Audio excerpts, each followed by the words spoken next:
കൊള്ളപ്പലിശ ഈടാക്കി അനധികൃതമായി പ്രവർത്തിക്കുന്ന ബ്ലേഡ് കമ്പനികളെയും ഡിജിറ്റൽ വായ്പാ സ്ഥാപനങ്ങളെയും നിരോധിക്കാൻ നിയമം കൊണ്ടുവരാനുള്ള ഒരുക്കത്തിൽ കേന്ദ്ര സർക്കാർ. റിസർവ് ബാങ്ക് കരട് ബിൽ തയ്യാറാക്കി ധനമന്ത്രാലയത്തിന് കൈമാറി.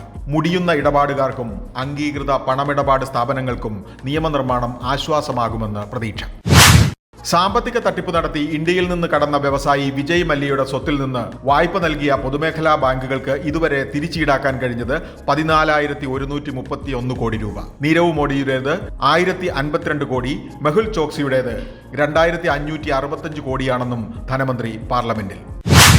കേന്ദ്ര ബജറ്റ് അവതരിപ്പിക്കുന്ന ഫെബ്രുവരി 1 ഇത്തവണ ശനിയാഴ്ച. ഓഹരി വിപണി പതിവ് പോലെ അന്നും പ്രവർത്തിപ്പിക്കാനുള്ള ശ്രമത്തിൽ സ്റ്റോക്ക് എക്സ്ചേഞ്ചുകൾ. സുപ്രധാന ദിവസം വിപണി അടഞ്ഞുകിടന്നാൽ നിക്ഷേപകർക്കും വ്യാപാരികൾക്കും വൻ നഷ്ടം. സൗത്ത് ഇന്ത്യക്കാരെ ജോലിക്ക് വേണ്ടെന്ന രീതിയിൽ ഡൽഹിക്കടുത്ത നോയിഡയിലെ കൺസൾട്ടിംഗ് കമ്പനി നൽകിയ തൊഴിൽ പരസ്യം വിവാദത്തിൽ. കമ്പനിയിലെ ഡാറ്റ അനലിസ്റ്റ് തസ്തികയിലേക്ക് അപേക്ഷ ക്ഷണിച്ചപ്പോഴാണ് തെക്ക് വടക്ക് വിവേചനം. പ്രതിഷേധമായപ്പോൾ പരസ്യം പിൻവലിച്ചു.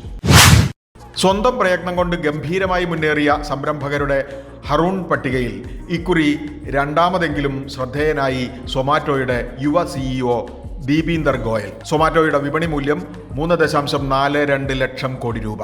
ഒന്നാമത് ഡിമാർട്ട് അവന്യൂവിന്റെ രാധാകൃഷ്ണൻ ദമാനി, മൂന്നാമത് സ്വിഗ്ഗിയുടെ ശ്രീഹർഷ മജേറ്റി, നന്ദൻ റെഡ്ഡി എന്നിവർ.